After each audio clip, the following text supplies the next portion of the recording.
السلام علیکم۔ بسم اللہ والصلاۃ والسلام علی رسول اللہ۔ سوال آیا ہے کہ گھر کے کام کاج کے دوران کیا قرآن کی تلاوت ہم لگا کر سن سکتے ہیں؟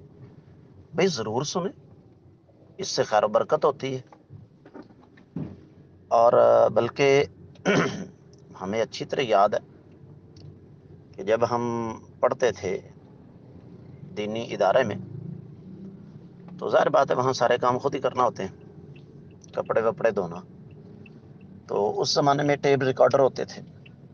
اب تو ہماری نئی نسل کو تو میرے خیال میں شاید ٹیپ ریکارڈر کا پتہ بھی نہیں ہوگا، ان کو یہ بھی نہیں پتا ہوگا کیسٹ کسے کہتے ہیں، اور ان کو یہ بھی نہیں پتا ہوگا کیسٹ کا فیتہ کیا ہوتا ہے۔